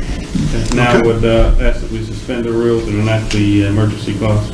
Second. Okay, have a motion and a second. Okay. Roll call, Jeff. Who did the second? Joel? Joel? Yeah.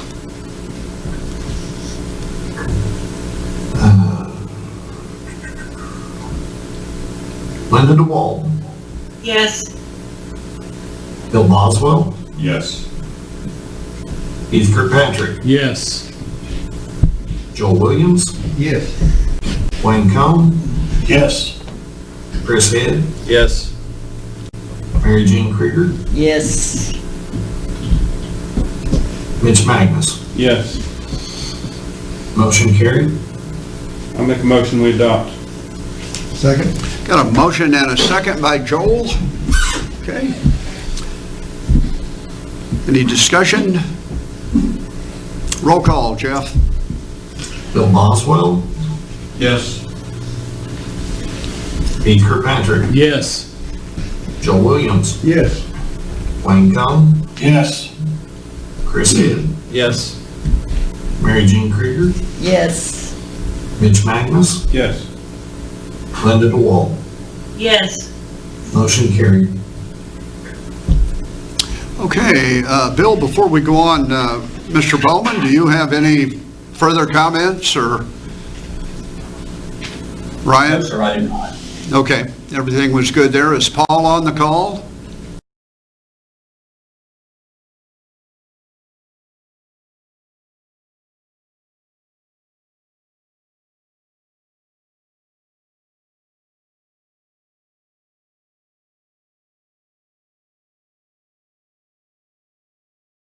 Month.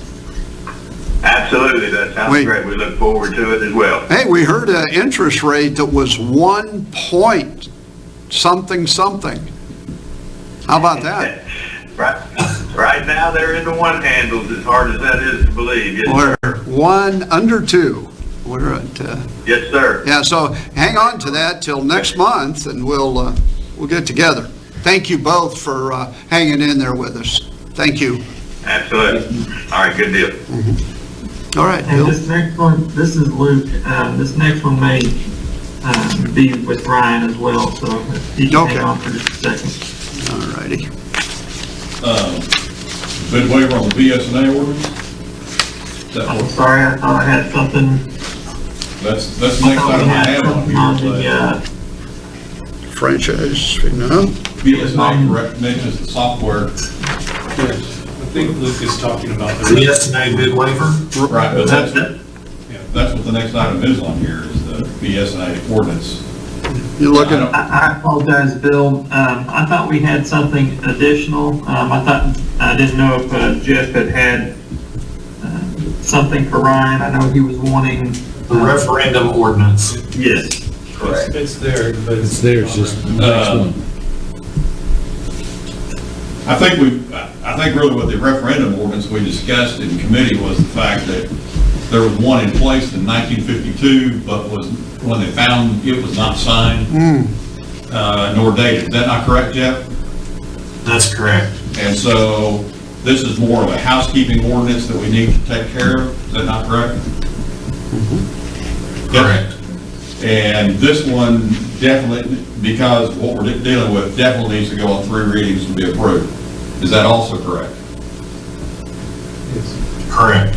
All right. I would make a motion then that we suspend the rules and place the referendum ordinance on its first reading by title only. Second. Okay, a motion and a second by Heath. Any discussion? Roll call, Jeff? Okay, just a second. Did we leave off one? Okay, Bill Boswell. Yes. Pete Kirkpatrick. Yes. Joe Williams. Yes. Wayne Combs. Yes. Chris Head. Yes. Mary Jean Krieger. Yes. Mitch Magnus. Yes. Linda DeWalt. Yes. Motion carried. An ordinance fixing the period within which referendum petitions may be filed, prescribing other matters related thereto, and I'll stop that. Okay, I would make a motion we suspend the rules, place the referendum ordinance on its second reading by title only. Second. Okay, a motion and second by Joel. Any discussion? Okay, roll call, Jeff? Pete Kirkpatrick. Yes. Joe Williams. Yes. Wayne Combs. Yes. Chris Head. Yes. Mary Jean Krieger. Yes. Mitch Magnus. Yes. Linda DeWalt. Yes. Bill Boswell. Yes.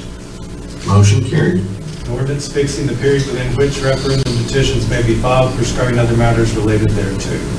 Mr. Mayor, I make a motion that we suspend the rules and place the referendum ordinance on its third and final reading by title only. Second. Have a motion, second by Heath. No discussion. Roll call, please. Joel Williams, Yes. Wayne Combs, Yes. Chris Ed, Yes. Mary Jean Krieger, Yes. Mitch Magnus, Yes. Linda DeWall, Yes. Bill Boswell, Yes. Keith Kirkpatrick. Yes. Motion carried. Mr. Mayor, I make a motion. An Sorry. ordinance fixing the period within which referendum petitions may be filed, prescribing other matters related thereto. I apologize to the city attorney for stepping on him there. Mr. Mayor, make a motion that we enact an emergency clause.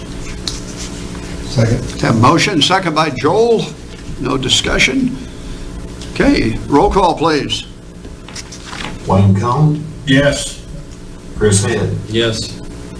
Mary Jean Krieger, Yes. Mitch Magnus, Yes. Linda DeWall, Yes. Bill Boswell, Yes. Keith Kirkpatrick, Yes. Joel Williams. Yes. Motion carried. Mr. Mayor, make a motion to adopt the referendum ordinance. Motion, Second. second by Joel. Thank you, Bobby. Okay, roll call, please. Chris Ed, Yes. Mary Jean Krieger, Yes. Mitch Magnus, Yes. Linda DeWall, Yes. Bill Boswell, Yes. Keith Kirkpatrick, Yes. Joel Williams, Yes. Wayne Combs. Yes. Motion carried. Okay, Okay, the next item we have is not in our packet for tonight, I noticed. So I went back to the committee meeting 2 weeks ago. It's the bid waiver for the BSA ordinance.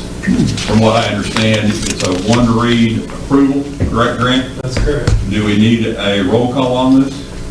All ordinances are treated the same. The law says the yeas and nays shall be counted. Municipal League has advised that it's nice to have the roll call so the city clerk can count it. Theoretically, in a kind of ordinance where the vote is unanimous and there are no yeas when the nays are called for, then there would not necessarily need to have a roll call vote. So that's simply up to council. Okay, so we need a motion. We'll make a motion that we suspend the rules and place this on its first and only Yes. reading by title only. Second. okay, we have a motion and a second. Any discussion? All right, let's do a roll call. One more time, Jeff. Just one. Mary Jean Krieger, Yes. Mitch Magnus, Yes. Linda DeWall, Yes. Bill Boswell, Yes. sorry, Yes. Keith Kirkpatrick, Yes. Joel Williams, Yes. Wayne Combs, Yes. Chris Ed. Yes. Motion carried. Ordinance waiving competitive bidding requirements and authorizing the Harrison Department of Public Works to enter into an agreement with the BS&A software for building code and business license implementation. Luke, should we be enacting the emergency clause on this? Ideally, it doesn't really matter, because we've already gotten the date set. So if it waits 30 days, it's not a huge deal. I just like to I just like to have access to sign the agreement between us and BS&A. Motion to adopt. Second. Okay, we have a motion and a second by Heath. Any discussion on the adoption? Roll call, Jeff. Mitch Magnus, Yes. Linda DeWall, Yes. Bill Boswell, Yes. Keith Kirkpatrick, Yes. Joel Williams, Yes. Wayne Combs, Yes. Chris Ed, Yes. Mary Jean Krieger. Yes. Motion carried. Okay. Okay, Yes. We're close. I need to be correct here, looking back at these ordinances that were sent out to us in email in regards to the police and fire fund? Resolutions? Resolutions? Yes, sir. By looking at these, they're identical. The reason I'm asking is can we go ahead and just take care, since they're simple resolutions, which is a yay, nay, vote up or down, can we do both of them at the same time on one resolution? I would do them separately. It's resolutions, you don't have to read the title, you don't have to go through all the formal requirements that you would with an ordinance, so it's very little extra time, and for purposes of the record, they should be done separately. Okay. And I'm fine with that, but the ones that were sent out, I'm looking at, they're exactly the same. But they're separate pensions, But, no, it says Harrison Fireman's Pension Board. And the other one says Harrison police. Pension Board. Yeah. So They're different. They are different. Two separate. there's different boards for each one. In the Same wordage, different. Same verbiage, but different. okay, I'll make a motion that we approve the fire pension resolution. Second. Okay, we have a motion and a second by Heath. Any discussion? And I'm sorry, Bill, we got to do a roll call. Roll call, Jeff. Hey, Jeff. I forgot who I talked with. Linda DeWalt, Yes. Bill Boswell. Yes. Keith Kirkpatrick. Yes. Joel Williams. Yes. Wayne County. Yes. Chris Head. Yes. Mary Jean Krieger. Yes. Mitch Magnus. Yes. Motion carried. Okay. And I'll make a motion that we approve the police pension resolution. Second. Hey, please, second by Heath. No discussion. Roll call, Jeff. Bill Boswell. Yes. Keith Kirkpatrick. Yes. Joel Williams. Yes. Wayne County. Yes. Chris Head. Yes. Mary Jean Krieger. Yes. Mitch Magnus. Maybe. I'll just change it to yes. Yeah. Linda DeWalt. Yes. And the minutes will reflect Magnus as a yes. Okay. You betcha. Motion carried. All right, the last item we have, I'd like the police chief to come back if he's still here. I bet he is. Hey, Chris, Yes, sir. come on in. Yeah, he said he was going to stay down there. He's online. If he's here, I'd like him to come. I think he's in the building. He's coming. You hear his spurs? Yeah. Yeah, there he Right is. here. There he is. Chris, enlighten me some more about this Humvee. I realize that somebody offered us $10,000 for it, so keep somebody from offering 15. I've got some printouts here for what they're selling for. The highest we found was $6,000 on military Humvees. These are And the old model. yeah, and ours is You know, it's 06, I think, or maybe it's 04. It's in the early O's, but and it's no, and it is ours is not in the best shape. I mean, it's operable and it runs, but now these here that are selling for this are in pretty decent shape, and ours is set for a while. We get out and drive them every so often to keep them going, but we looked online at several what they were selling for, because that was my question. I said, how do we know what we can get if we, and they said it looks like the highest bids that we found where they have sold, and we printed some off, was $6,000. And so this guy says, well, I'm going to give you 10. And I'm thinking, all right, good deal. He's paying $4,000 more than anything we found online. So I understand also that it belongs to us, but it was through the federal excess equipment program. all I have to do, Are we tied to that in any way? no, I've already talked to the director of that, which we have other equipment through him. He said the only thing I have to do is type a letter to whoever buys the vehicle that it cannot leave the U.S. Vehicle cannot leave the United States, so. Make a motion, we approve the resolution. Second. Okay, we have a motion and a second. Second by Mitch. Any discussion? Okay, roll call. Wayne, can I ask the attorney a question? Sure, go ahead, Wayne. In the past, when we get rid of any city property like this, it does have to go up for auction and bid, and this would be outside that. It's, yeah, the auction or bid applies for property, well, the competitive bidding applies for property over 20,000. If you give away property, you can certainly set it up for an auction or bid. This is another process that is allowed under the law if the sales price is for less than that $20,000. Alrighty. Okay, all right. I asked the same question, Wayne, because I was wondering about a bid and if we could get more at auction, but yeah, well, when we got online and got to looking at what they were bringing, I said, and he's already offering 10, I said, let's take it, because we might not get that at an auction. Yeah, Wayne, this is not a fire engine.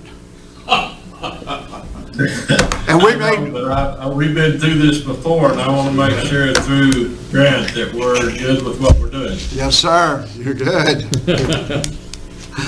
Okay, and I think we had a motion and a second. Discussion over. Roll call, Jeff. Keith Kirkpatrick. Yes. Joel Williams. Yes. Wayne Combs. Yes. Chris Head. Yes. Mary Jean Krieger. Yes. Mitch Magnus. Yes. Linda DeWall. Yes. Bill Boswell. Yes. Motion carried. So, Bill, I'm done. I'll be darned. How about that? Hey, you know, I had a question. Go ahead, Linda. You said yay. Oh, no, I was just excited Bill was done. Okay, good. I think we all are. I think we all are. But we're thankful that he takes on this project. All right, thank you, Bill. It's been brutal recently. But I thought I remembered sitting out there in the audience, and so many times we would, read something, make a motion to approve this on its first, second, and third reading. We'd do it at the same time. You guys remember that, those days? Yeah, I think what it was, we could do the second and third reading on one. Is that what it is? The first you have to do I it. think that's how it was treated. Yeah. First is, okay. But we could move, well, tonight, we could have done the second and third. Right. We would have gotten rid of a couple of roll calls. Okay. And, yes? Can I get Jeff to check something? When we were going through the police and fire pension deal, I only caught up with one ordinance being read, a resolution being read. We read one and didn't go back to the other one, I don't think. No, we got them, let me double check, Wayne. We don't do one. Yeah, we got the fire pension first, then the police pension. She's asking about reading it. Did you actually read? No, we didn't read them. Resolutions aren't read. Didn't need to read them, Wayne. Their resolutions? Yeah. They're resolutions. Well, I understand that, but I only remember us going through one of them. I think we moved pretty quick on that because we didn't have to read them. It seemed, that's my recollection. I remember we were just, Springfield, what they, 3 in the morning one time, recently? Just recently, last week. 3 in the morning. Wow, I tell you what, we'll get out of here before then. Thank you. Yeah, I guess I get to make a few remarks, and I do have a few, folks, so thank you for that. We've all talked about masks all week. I want to note that Monday, Tuesday, and Wednesday, I made it a point to go everywhere. I went to every grocery store. I went to Walmart twice. I went to Home Depot at least once. I like to go there a lot. And then I went to some of the restaurants. We are in the high 90s. Walmart, 2 trips. I only saw one without a mask, and I looked at 400 people. The grocery stores, and this happened overnight, because last week Walmart was lucky to hit 40%. And the same with the grocery stores. That's at Aldi's, 100%. I mean, they're all real close to that. So, folks, we made some great progress if you're all about wearing a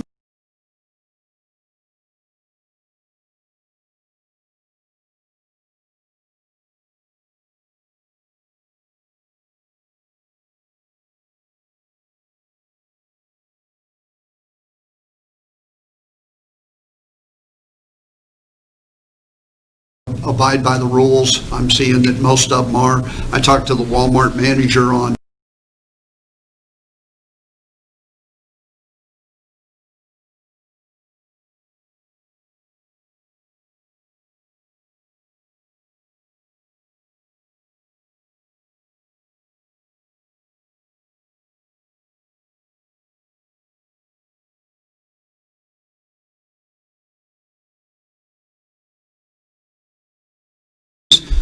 Bob talked about. There's some really cool things that could be rolling out. You guys could be hearing about in the next few months. So I'm really excited about that. Christine wanted me to ask, we're having the Municipal League Conference virtual this year, and it's free, no charge, and you all are all available to participate online. All you have to do is let Christine know for she can sign you up. And you don't have to participate for the whole thing. There might be segments you're interested in that you might jump on for. So it'd be a good thing to let her know if you want. What's the date? Yeah, what is the date? It is August, what is that, 17th? 19th. There's a couple of days, or we're doing it all in one day now? 3 days. 19, 20, 21? 19, 20, 21? Yeah, that's it. So that could be fun. Usually, most of you have been down there, and it's a pretty good thing. You learn a little. I mean, we're on with them right now. I wonder if the council's able to go online with them right now on Tuesday and Thursday. Do you know? Why don't you check into that, guys? This is good. This is really good. I'm sorry we waited till now to share this with you. Thursdays especially, we have Dr. Thomas. He is incredible. He speaks clear, simple. It's just really well to understand, and then we can chat through there. They talk about just anything and everything. Tuesday is usually a little more legal. Tuesday's at 3 in the afternoon. Thursday is at 11:30. So that's good. And in between every other week, Bob has a city, a chamber. And we reach out to around 40 people, and that's different business leaders and people in town, and that's always very interesting. We get an update on a lot of things. We always learn something. Let's see. Yeah, I talked about the builders. I guess that's it, with the exception of the most exciting thing. There are several things that have happened this week that are good, and they're all good. Everything this week has been so good. Up until now, it's been not the best. But let me tell you the best thing. Wade, are you here? We've been working on this issue for probably 10 years. Probably 10 years. Who wants to guess? Not you, Wade. Who wants to guess what it is? Come on, guys. Anybody? We've kept it Jeff, what do you think? We have discovered something after going through I was really at about the point where I was going to give up trying, and then we would resort to spraying. But we started out fixing the noise boxes, helped a little. We put up signs, helped a little. Then we got Church 180 to sweep it. God, that was hard. And that helped a little, but then we decided we could hose it with fire engine hoses. That helped a lot. And we had Church 180. They started out one day. They went to 3 days a week to keep it up. That didn't even do it. Mark had a man that was going to do it the next 2 days. We were going to have to do it 5 days to keep it up. And that wouldn't even get rid of it. That was just pushing it down to the grass. A couple of weeks ago, like I said, we've tried so many things. You get online or you talk to other people and they say, oh, I lived in so-and-so and they did this. Well, you go do that and it doesn't work. And it doesn't work. And it doesn't work. And we probably had 250 geese over there. Well, we bought a gallon of chemicals. It was $150. And I hired Jim Krager, of all people. Maybe that's the reason. And this worked. It's been on there 10 days now, and there's still about 30 geese down there. And you'll see they won't get on the grass They won't get on most of the grass. And, I mean, they're gone. We think that they ate and realized it wasn't too good on their stomachs. It doesn't hurt them much, but it tells them to move on. And they have moved on, folks. Good. They have moved on. Now, we have 2 more gallons. We have 2 more, and folks out there in TV land, if you haven't been down the park, you don't.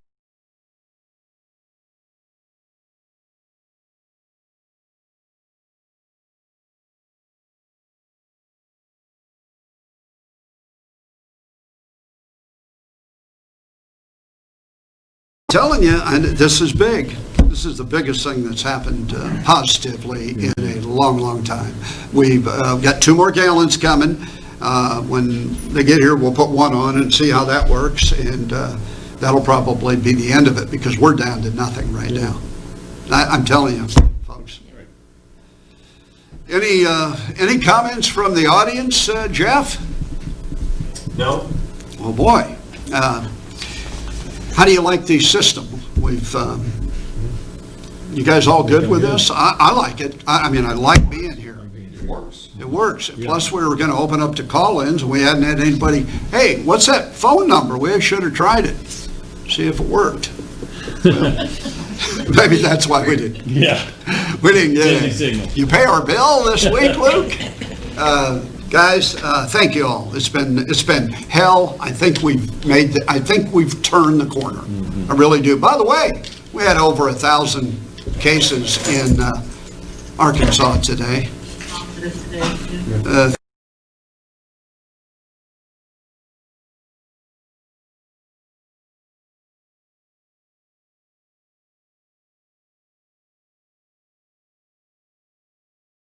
But our percentage of active is way. Yeah, I know. We got to do better. We're going to do better. So, thank you all. Motion to adjourn. Okay, thank you. Thank you. Yeah, you mentioned Mary Jane. Thank you. Wear your mask out of here, please.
All we had to do was 2 and 3. I went back and looked at the minute for a second.